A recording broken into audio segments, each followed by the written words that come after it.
Tonight, drivers vent their anger as roadworks on the Barrier Highway cause delays, and our region's best and brightest recognised in the Queen's Birthday Honours list.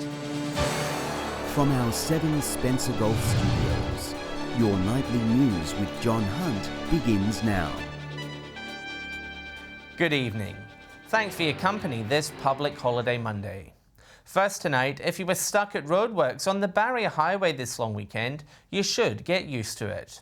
Major upgrades on the stretch of road are expected to continue through until 2023. Lachlan Etta has the details. Locals have taken to social media to vent their frustration, claiming roadworks along the Barrier Highway are adding more than an hour to their trips to Adelaide. Major upgrades are being made to the road between Coburn on the South Australian border all the way through to Burra, a stretch of more than 300 kilometres. Speed zones in parts dropping to as little as 25 kilometres an hour. Resurfacing, resealing, putting in wider shoulders. We know wider shoulders, of course, make roads safer, and then putting in the audio tactile line marking as well. The work's blowing out travel times to Adelaide, a journey which usually takes under 6 hours. We apologise for the inconvenience, but more importantly, we need this work to be done because in the long term it's going to benefit everyone. Many locals sharing their experiences on social media. Came home yesterday, 7 hours and 30 minutes, one 10-minute stop in Yunta. All I saw was miles and miles of 80 and 60 kilometre an hour signs and 4 police cars. When we're doing this work, we're building the infrastructure that's important to people in our regions, and we are also generating jobs at the same time. The Transport Minister claiming they're cleaning up Labor's mess. When we came to government, we had a $750 million road maintenance backlog. So we've been working tirelessly on upgrading these roads, especially regional roads. If you get frustrated and are tempted to put your foot down, be warned. SAPOL say they will be enforcing roadwork speed limits along the highway.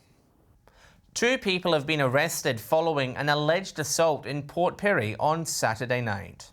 Police say patrols witnessed a fight outside an Alexandra Street hotel just before 11:30. The victim allegedly punched several times before being left unconscious on the footpath, the suspects fleeing the scene. Police attended a home in Port Pirie West and charged 2 men aged 19 and 20 over the incident. They were granted bail to appear in court next month. Fast-acting workers have helped stop a fire inside a Broken Hill aged care facility. A small electrical fire breaking out inside a bathroom at Aruma Lodge just after 8 o'clock last night. Staff and the building's sprinkler system helped extinguish the blaze before fire crews arrived. Residents were evacuated for a short period of time. Management thanking staff for their quick action and saying residents will be monitored closely over the next few days. A Port Lincoln local has been recognised for his contribution to the Eyre Peninsula community. Tony Irvine, one of more than 1,100 Australians honoured today as part of the annual Queen's Birthday Awards. For more than 30 years, Tony has served the Eyre Peninsula community on a number of different levels. Yeah, I've always tried to make a difference in communities. You try to improve it, make it, your community a livable place, but also make them sustainable and resilient. And I think we've been lucky, and Eyre Peninsula is a lovely place to live, work and play. This year, he's being recognised along with other South Australians as part of the annual Queen's Birthday celebrations, crediting most of this honour to his loving family. I'm very humbled because you don't get these recognitions without a lot of people around you that help you on your way, including a supportive family. Serving at a number of different levels of local government, as well as being heavily involved in the sporting community, Tony says the region means so much to him. I always say Eyre Peninsula is like a big family.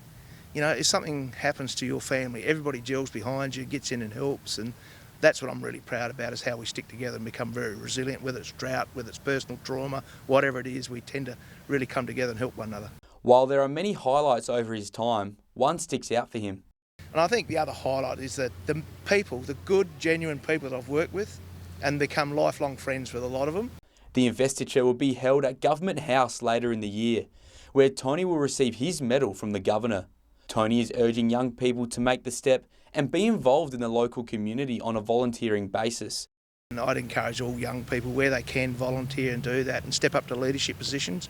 Just do it. It's really rewarding. Dylan Smith, 7 Spencer Gulf News. Meanwhile, other people from across the Spencer Gulf and Broken Hill were also appointed to the Order of Australia today. Reporter Mark Zeta has spoken to an Arno Bay doctor, honoured for her work in general practice.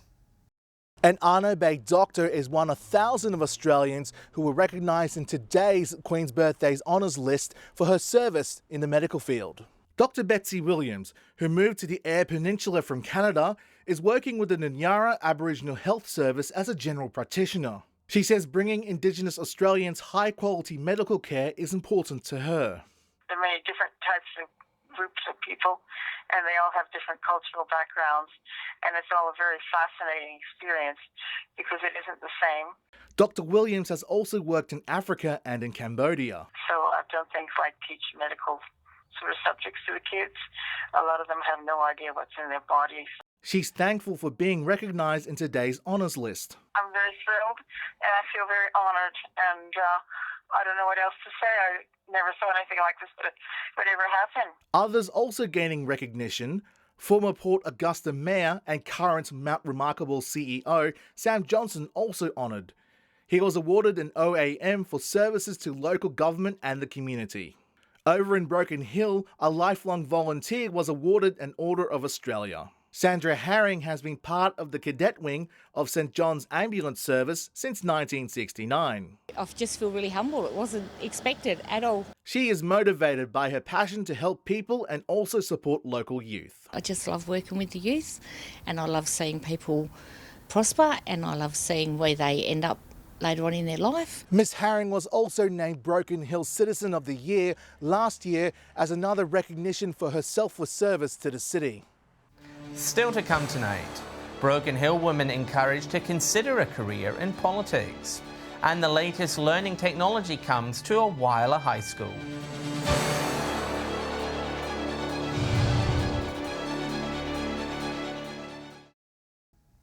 Welcome back. They're underrepresented at every level of politics, and now there's a push to encourage more women to run in Broken Hill's upcoming council election. A seminar sharing tips to help women get elected and how to make the most of their seat in the chambers. A united force hoping to level the playing field. A Get Women Elected information session hoping to encourage more women to nominate in September's local government elections. We get better decisions. There's a good business case for it. We bring a different perspective to the table and we have a lot to offer. Women make up 51% of our population, but less than a third of those elected to local government. Friday's seminar breaking down some of the misconceptions and giving tips on how to juggle the workload it brings. As you come on as a new councillor, we always say to people, take it easy. You know, take it easy, build it into your workload, talk to your boss, talk to your management. Despite the gender imbalance, the two mayors in the room believe women already have many of the skills needed to succeed. You need to have a passion. You need to have some vision. You need to really be involved with your local community. This diverse group of women who'd never met each other before, already planning to meet again. I'm actually thinking that we should also take them into the council chamber so that they can see what the council chamber's like. There are a whole range of things out there that really do need our consideration. Women who may very well run against each other, working together in the hope more can follow in their footsteps. Lachlan Itter, 7 Spencer Gulf News. South Australia's regional cities will be able to access funds to green their communities through a local initiative. The Greener Neighbourhoods program will be expanded, with the state government investing an extra $5.5 million. Regional cities with a population of more than 10,000 can now apply. The grants are provided to councils to plant trees in local communities, helping improve air quality and reducing the impact of climate change. The next generation of learning has reached a Whyalla High School, and it's bringing a whole new dimension into the classroom. Samaritan College has introduced augmented reality headsets to its science lessons, with the hope of expanding them across more subjects. It's a device educators say can make classroom learning more hands-on. These senior students at Samaritan College are in the middle of a science lesson with a twist. So at the moment in biology we're learning about cells, so to be using the VR headsets to learn about the cells and to live in the world of the cells is really cool, yeah. The school recently introduced virtual reality headsets to the department for its Year 7 to 12 students. It works via a school-provided classroom smartphone which is mounted inside the headsets. The technology has been received positively by both students and staff. It's amazing, and we're so privileged to be able to use these technologies and that we can walk around and learn the way we need to learn. Well, look, previous years we've had people bring it in and visit and truck the stuff up, but we thought it was such an important tool that we've invested in our own sets. In this biology lesson, students are looking at the structure of cells. They are able to manipulate the cell by themselves using the headsets to break down its structure. Megan says the technology provided by the school allows her to grasp the subject better compared to reading from a textbook. To learn firsthand, to have our own experiences, I think that's the best way to learn. And it's hard if you have to read it, it doesn't always stick. Mr. Judd says they are hoping to introduce the technology to other parts of the school.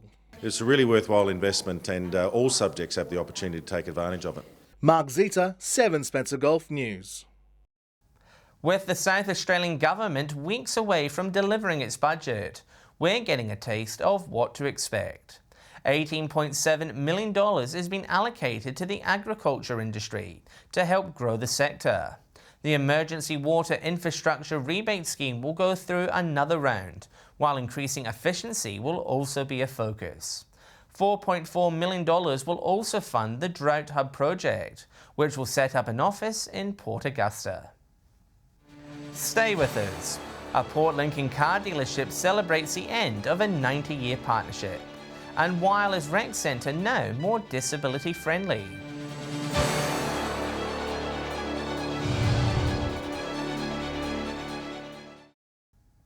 Broken Hill has been earmarked for yet another carbon-neutral power project. Canadian company Hydrostore is looking to build an ACASE plant in the city, which uses compressed air stored underground to generate electricity. The company says the project would see more than $460 million invested in Broken Hill and would create 70 full-time local jobs when up and running. If it secures approval, the plant could be operational by the end of 2024. An Oak Valley man was reported for drink driving in Ceduna on Thursday night after blowing 4 times over the legal limit. At around 9:30, police pulled the vehicle over to conduct a random breath test. The driver, a 58-year-old man, blew 0.2 and was reported for drink driving and driving disqualified. He was issued with an immediate loss of license for 12 months and will be summoned to appear in court at a later date. The vehicle was also impounded for 28 days.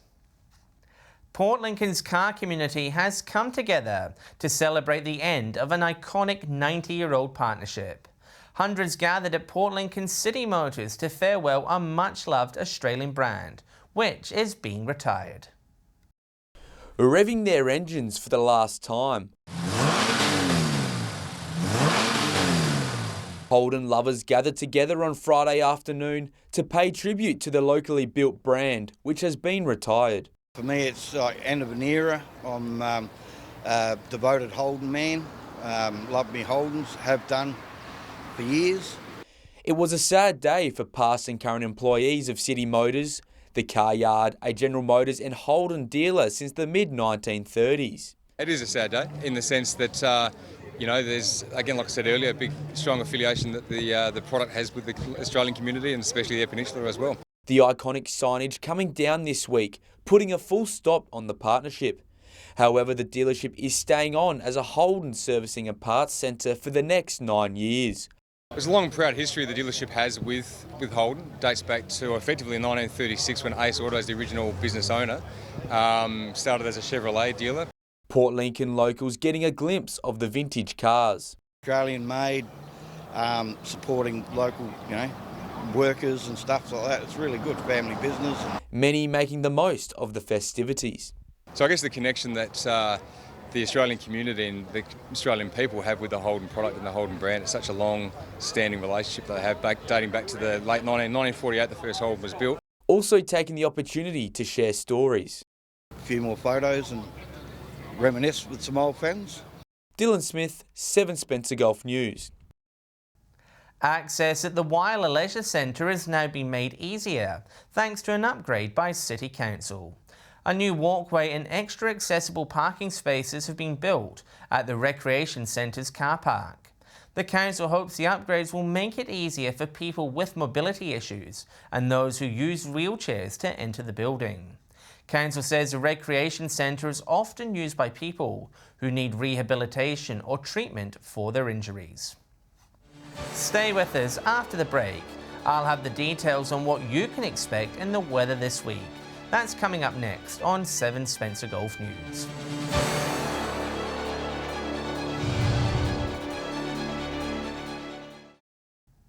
Hello again. Alex Sykes is off today, so I will be taking you through the weather tonight. And it was a bit of a mixed bag, with dry conditions in some parts and showers in others. Port Augusta reached 18, Port Lincoln was partly cloudy and 17 degrees, with the same recorded in Coober Pedy.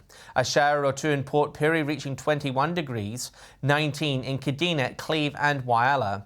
Adelaide had the odd shower today reaching 20 degrees, and it was a chilly one for residents in the Clare Valley, where it reached just 16 degrees. Taking a look at the satellite image now, and there's cloud moving across southern South Australia near a trough, which is producing a few showers, mainly over central areas. Better news for people in the north, where skies are clear under a ridge of high pressure. However, it's leading to chilly nights that may require an extra layer of clothing if heading outside. Moving to tomorrow's weather outlook now, and we'll start with the Gulf waters. Those out on the water can expect north to northeast winds reaching between 10 and 50 knots. Seas are reasonably calm below 1 metre, with the swell south to southwesterly also below 1 metre. Looking at the forecast in our towns and cities tomorrow, and we will start in the west. Port Lincoln will see showers increasing over the day, the city expected to reach 17. It will be similar conditions in Cleve, where it's expected to hit 18 degrees, and Woodner is expected to top 16 with some showers as well. Whyalla showers and 20 degrees, Port Augusta expecting some rain, 21 there. Kadina will see showers increase throughout the day. Port Pirie can expect 19 tomorrow with some showers. Wet and cool once again in Clare, 16 expected there. And Broken Hill will be the region's outlier. The Silver City will be sunny and 19. Taking a look further through the week now, and let's start with Wednesday. Those showers are expected to start clearing, but it will still be cold. Whyalla and Port Augusta both 17 and partly cloudy. A few clearing showers in Port Pirie, 16 there. Adelaide will be cool, only hitting 14. Coober Pedy will be windy and 17. Heading into Thursday now, and those wet conditions will be back. Woodner, Port Lincoln and Port Pirie both 16. Port Augusta expecting a high of 18. Kadina will have showers and reach just 15. Broken Hill partly cloudy and 16. And it's looking like a typical winter's day on Friday. Broken Hill will be dry, but also the region's coldest place, 13 there. 15 in showers in Whyalla, Adelaide and Port Pirie. Coober Pedy will be the warmest place in our region, with 16 degrees predicted for the Opal Town. And that's all the local news this Queen's Birthday Monday. Thanks for joining us. I'll have updates later, and we will be back tomorrow night at 7 p.m. Until then, from the team, enjoy the rest of your public holiday. Good night.